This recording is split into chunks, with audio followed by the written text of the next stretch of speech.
Breakfast, just got off a flight, 5 a.m. It's now 10:06 here in Los Angeles. For breakfast, we're having some ginger lemon and something else, or cayenne pepper. God damn. Cayenne will get you. We got another triple shot right here. This is Breakfast of Champions. We don't eat food. So right now, we're going to meet the best creative director on the planet. I'm gonna introduce you to her, ask her some questions, see what she's all about.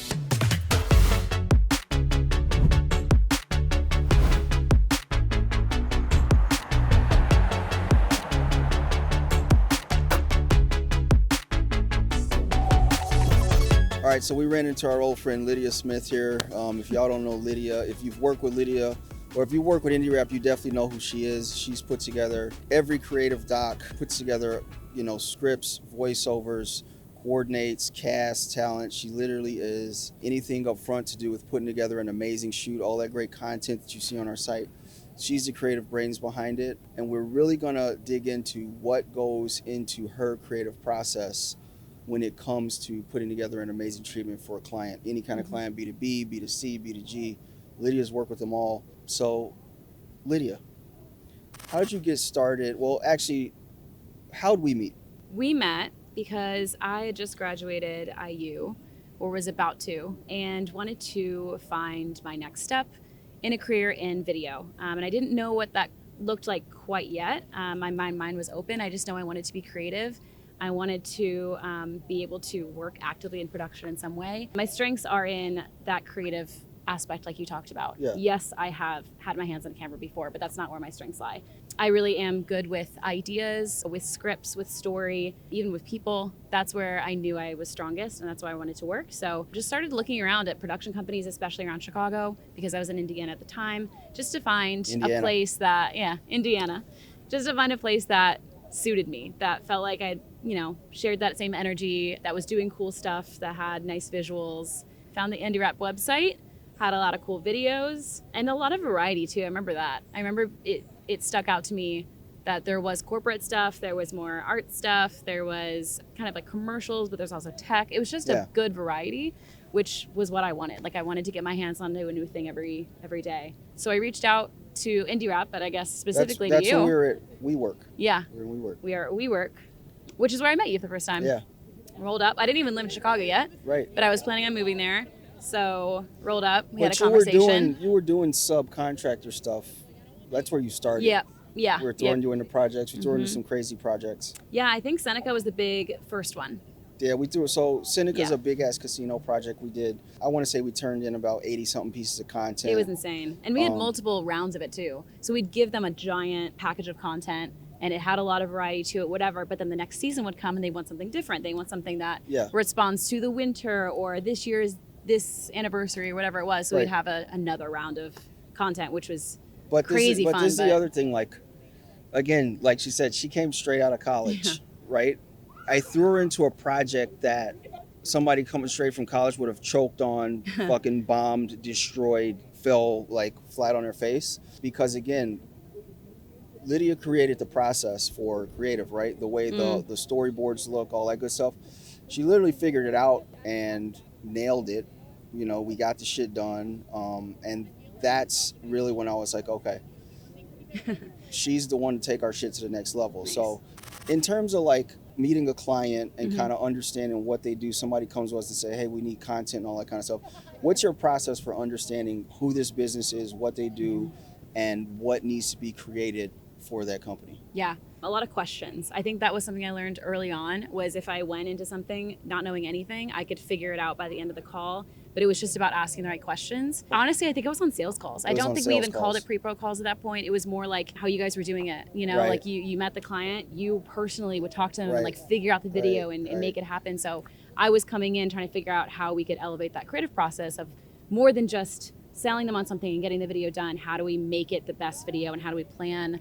How do we come up with a formula to get that planning process to productions? Got very comfortable with asking a lot of questions, because if I have any leftover questions, that could make or break the video. That could Yeah. that could take us in a different direction than we had in mind. Yeah, that could just elevate it if I know one more thing. So I always ask a lot of questions. I think that's pretty big.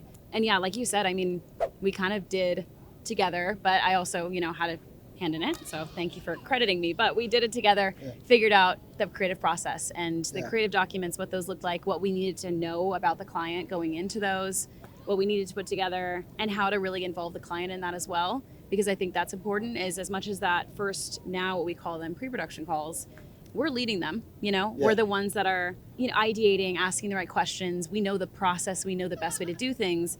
We created the process. We didn't have a book. Nobody taught us this process, whether it be creative or anything else, but we created it from working with clients. And obviously everything, it doesn't go 100% all the time, as like it does now, but we figured it out. Yeah. And I think in figuring it out, like, do you think there's a benefit to figuring it out on your own versus using someone else's process from a book? Totally. Because you really know why you're doing all of the things you're doing, because you've not done them in the past and you've seen how that's gone. You're adding everything to your process and taking stuff out because you know what works from that trial and error. And I think it also it allows me to have more of that organic conversation with the client too. I'm not following a book of 1, 2, 3 steps, Right. I know what I need to know from that call. I know what I need to know to put together the right creative for a client. So I'm able to ask those questions as they arise, as they come up, probe the client for more when I know that I could get more. Yeah, organically. So it's not just, okay, I've checked off, I need to talk to them about this, moving on. It is a more organic conversation that allows for the clients to get their brains working, them get excited, and me really get all the information I actually need to know, not just what I think I should know going into the call. We've literally worked in every industry, B2B clients, B2C clients, government clients now. A lot of creative directors work in one niche. They work in one type of client. How are you able to move your process around, or do you move your process around based upon the different clients, whether that's, a tech client, hospitality client, B2C client, some kind of software client? Like, how do you mend or mold your creative process to these different organizations? My creative process definitely changes depending on the kind of organization, but also just the kind of video and the kind of team. Like, if they come with a very specific vision for the video they want from us, they know what they want to get across, they know their marketing initiatives, we take a different approach and we respond to that. We definitely want to respect what our clients want. So we're asking questions that can just elevate that idea and that can make sure that we're achieving the vision for them. But, if a hospitality client has that mindset going in, if a tech company has a client or that mindset going in, that's, a similar process that I take of, your brand, your vision, how can we just make that better for you? So sometimes it's not even the difference between the type of organizations that we're working with, it's even just the team and where they're at with their ideas. But yeah, totally. I think having even that variety does make the process more effective, because I'm not just going into, here's another medical group that we're working with, like we always do if I had a niche, So it does feel more like I'm just coming up with this formula. When we're working with so many different kind of clients all the time, that process is more lively. It has variety. I'm responding in the moment because I don't know what I'm getting, client to client. It makes it, I think, a lot more dynamic. But yeah, I do like responding differently to different kinds of organizations. That could be because of the industry they're in.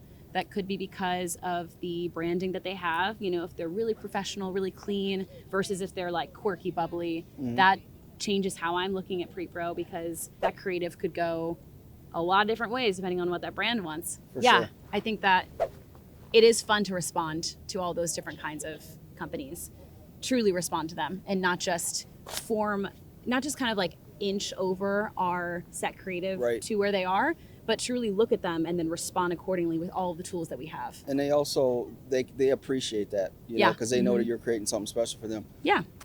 You work with 20, 30 something clients at a time, probably. You know what I mean? If not more. Yep. All in different stages and paces. Yeah. You know what I mean? And a lot of people, when they hear creative director, they think like being creative and artsy and all this stuff the whole time. But I told you this 100 times. You're probably one of the most organized people that I know. Yeah. So what's that balance between being creative and actually being organized? Because without organization, you can be as creative as you want, but it just won't get done. Yeah, it doesn't get done. And also it's not effective, I think.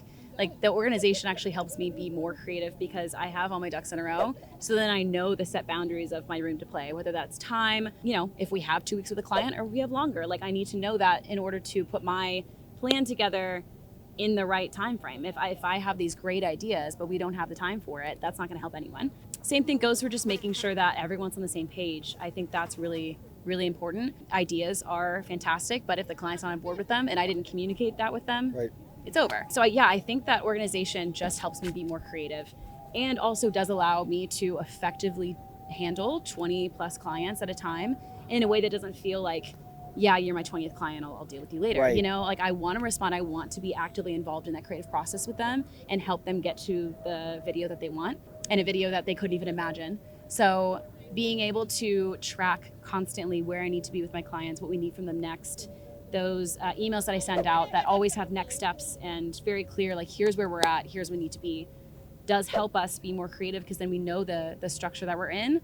We know what we still need to get to, and therein lies our room to play. Therein lies the, how can we make the script even better? Well, we have this extra time on site. What if we did this cool shot? You know what? We have another pre-pro call coming up. What if I pitch the script to them? It's all of that fun stuff that can take place, but it just would not be effective if I didn't make sure that I was communicating, organized, Right. keeping with our time frame schedules, all of that. That's also why, when we get to set, we execute like this faster than any other crew that I know, and it's because, yes, we're shooting cool stuff and being creative, but it's because the pre-production that Lydia's put together allows our crew to execute on a dime. It allows our post-production team to be in line with everything that we're doing through the entire process, which allows for an amazing product. I know we're talking about like creative and getting all this shit done, but it doesn't really come without stress. Yeah.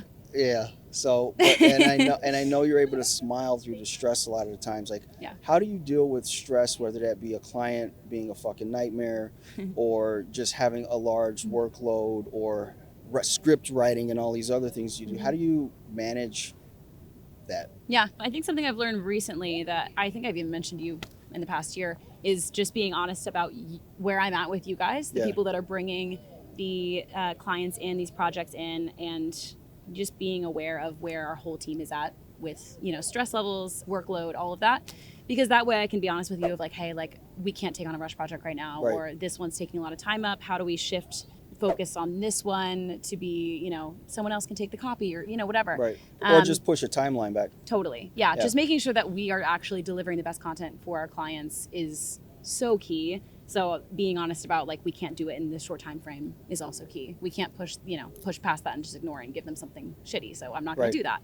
I think also just I do enjoy a lot of what I'm doing. So I think yes, it's stressful, but there is such a satisfaction to sending out a creative document with a schedule and a cool shot list, and the interview questions are all lined up and the client loves it and the team's on board. Like that is a very good feeling. As well as just I like storyboarding. I think that's so fun. I like coming up with these fun and creative ideas. So it does drive me to make sure that all of this is done and that video at the end of the day is amazing, which also helps. And then, like I said, the organization part of it, I lose my head less when I know my deadlines and I know what needs to be done by when and what can be pushed and what can't. And just making sure that, I'm not worrying about every single project in one day. If I have my plate full with these 3 on a Tuesday, I have my Wednesday list to touch the clients I need to hit up next on that day. So I don't worry about it on the Tuesday that I have my plate full. Right. You would send stuff that I was like, how is this random video gonna affect our clients? But you would show me and I was like, oh, that's so cool. We can use that effect. Yeah. And just kind of consuming things in a different way so that you're making the things that you're creating better.